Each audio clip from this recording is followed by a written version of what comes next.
Amy Winehouse.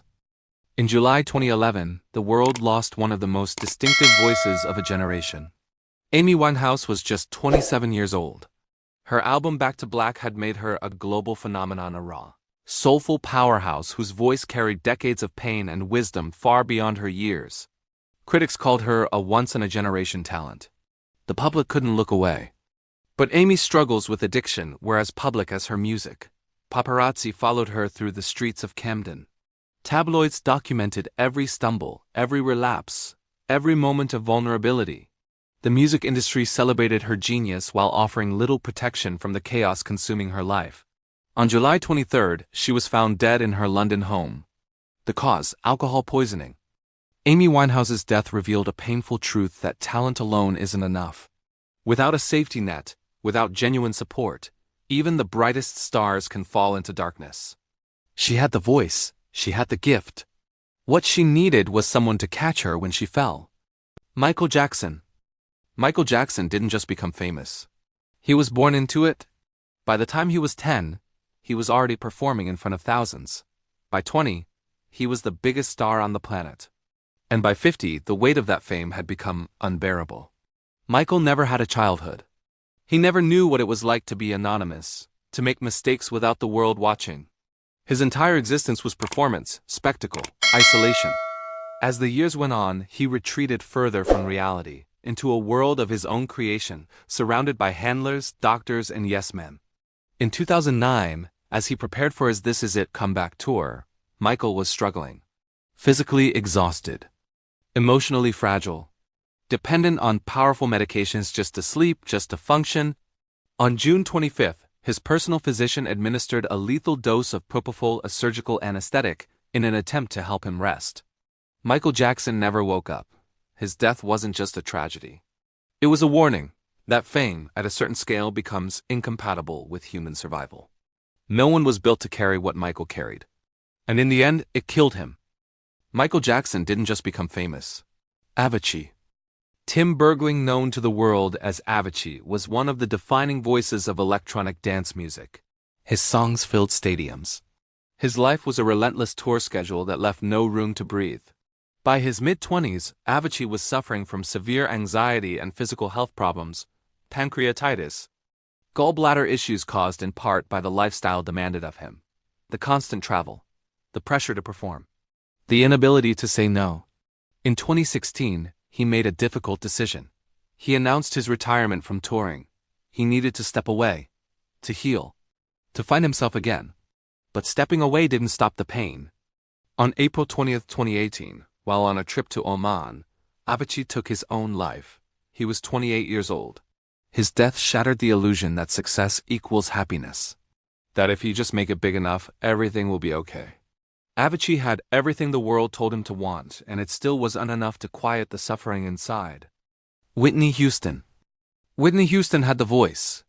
The kind of was royalty, America's sweetheart, a vocal legend who seemed untouchable. But beneath the perfection, Whitney was struggling, a toxic marriage, the pressure to maintain an impossible image, and an addiction that slowly, quietly began to consume her. The public watched as her voice weakened, as interviews became uncomfortable, as the woman who once seemed invincible began to crumble under the weight of expectation. She was supposed to be flawless. She was supposed to never fall. On February 11, 2012, the night before the Grammy Awards, Whitney was found dead in a bathtub at the Beverly Hilton Hotel. The cause: accidental drowning, with drug use as a contributing factor. She died during the biggest weekend in music. Surrounded by the industry that had lifted her up and demanded she stay perfect, no matter the cost. Whitney's story is a reminder that behind every icon is a human being fragile, flawed, and deserving of compassion, not just applause. Prince. Prince was a creative force unlike any other, and controlled every aspect of his art. He was untouchable, uncompromising, a legend. But years of electrifying performances had taken a toll. And to manage that pain, Prince turned to prescription painkillers secretly, quietly, alone. He never spoke about it publicly. The cause: an accidental overdose of fentanyl, a painkiller 50 times stronger than heroin. He was 57. Prince's death exposed the silent epidemic of prescription drug abuse and the dangerous belief that pain, whether physical or emotional, is something to be endured in isolation rather than treated with honesty and care. Juice WRLD. Juice WRLD was 21 years old when he died. 21. Born Gerard Higgins, he rose to fame with songs that blended emo vulnerability with hip-hop energy. His lyrics were confessional, dark, filled with references to heartbreak, anxiety, and drug use. He rapped about pills like they were part of everyday life because for him, and for so many in his generation, they were. Juice didn't hide his struggles. He talked openly about his mental health, his addiction, his fears. His music was his cry for help. But in a culture that glamorizes excess and numbs pain with substances, those cries often go unanswered. On December 8, 2019, Juice WRLD suffered a seizure at Chicago's Midway Airport. He had reportedly swallowed multiple pills in an attempt to hide them from authorities. He was pronounced dead shortly after. The coroner's report confirmed an accidental overdose of oxycodone and codeine. Juice WRLD's death is a tragedy of our time, a young artist, talented and troubled, whose music documented his pain in real time, and whose life ended before anyone could truly intervene. Kurt Cobain. Kurt Cobain didn't want to be famous. He wanted to make music. But when Nirvana's Nevermind exploded in 1991, he became the reluctant voice of a generation whether he liked it or not. The attention was suffocating. Kurt struggled with depression, chronic stomach pain, and a heroin addiction that began as self-medication and spiraled into dependency. The media dissected his every move. His marriage to Courtney Love became tabloid fodder. His daughter, Frances, was born into chaos. Kurt felt trapped. Fame had given him everything and taken everything away. On April 5, 1994, Kurt Cobain died by suicide at his home in Seattle. He was 27 years old. He left behind a note that read, in part, "It's better to burn out than to fade away." But Kurt didn't burn out. He was extinguished by an industry that idolized him, a media that hounded him, and a mental illness that no one knew how to treat. His death wasn't just the loss of a musician. It was the loss of a person who needed help and never got it in time. Kurt Cobain didn't want to be famous. He wanted to make music. Mac Miller. Mac Miller grew up in public. He started as a teenage rapper, full of energy and optimism. Over time, his music matured, became introspective, vulnerable. He spoke openly about his battles with depression and addiction. He went to rehab. He tried to get better, and for a while it seemed like he was. But recovery isn't linear, it's messy. It's full of setbacks. And on September 7, 2018, Mac Miller died of an accidental overdose in his Los Angeles home. He was 26 years old. The toxicology report revealed a lethal combination of fentanyl, cocaine, and alcohol. The fentanyl, unbeknownst to Mac, had been laced into counterfeit pills. He didn't know what he was taking. He didn't stand a chance. Mac's death is a devastating reminder that addiction doesn't care how much progress you've made. That one moment of vulnerability, one bad batch, one relapse can be fatal. His friends, his fans, his family, they all knew he was trying. But trying isn't always enough in a world where deadly drugs are disguised as something familiar. Mac Miller's legacy is one of honesty, talent, and heartbreak. He showed us that even those who seem to be healing can still be hurting, and that we need to do much more to protect the people we love. Much more. George Michael was one of the most gifted and complex pop stars of his generation. Rising to fame in the 1980s as one half of the duo Wham! He quickly became a global sensation with his charm, charisma, and unmistakable voice. Songs like Careless Whisper and Wake Me Up Before You Go dominated charts worldwide, making George a household name almost overnight. But as his career evolved, George struggled with the immense pressure of fame and the loss of personal privacy.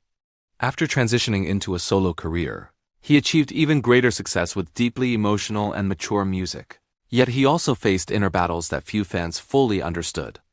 He grappled with depression, substance abuse, and the challenge of living authentically under constant public scrutiny. George was also subjected to intense media attention regarding his personal life, which only added to his emotional burden. Despite these struggles, he was known privately for his generosity, quietly donating millions to charities and individuals in need. On Christmas Day in 2016, George Michael was found dead at his home at the age of 53. His death was ruled as natural causes related to heart disease. The timing of his passing made the loss even more heartbreaking for fans around the world.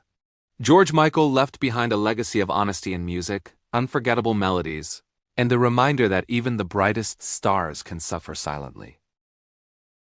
Cory Monteith captured hearts around the world as the lovable and talented Finn Hudson on the hit TV series Glee. Unlike many child stars, Cory's rise to fame came later in life, making his success feel both inspiring and relatable. His warmth, humility, and genuine personality made him a fan favorite both on and off screen. However, behind his charming smile was a long and painful struggle with addiction. Cory openly spoke about his battles with substance abuse, which began in his early teenage years. Before achieving fame, he had already entered rehabilitation programs multiple times, showing how deeply rooted his struggles were. When Glee skyrocketed in popularity, Cory found himself under intense pressure, juggling fame, long work hours, and personal expectations. Despite seeking help and entering rehab again in 2013, the battle proved overwhelming. On July 13, 2013, Cory Monteith was found dead in a hotel room in Vancouver at just 31 years old. The cause of death was a toxic combination of heroin and alcohol. His passing shocked fans, cast members, and the entire entertainment industry. Cory's death sparked global conversations about addiction, relapse, and the importance of mental health support. He is remembered not only for his talent, but for his kindness, vulnerability, and the reminder that recovery is not a straight path. These artists didn't just die. They were failed by industries that profited from their pain, by cultures that glorified excess, by systems that didn't protect them when they needed it most. Their music lives on, but so should the lessons of their loss. If you or someone you know is struggling, please reach out. You are not alone.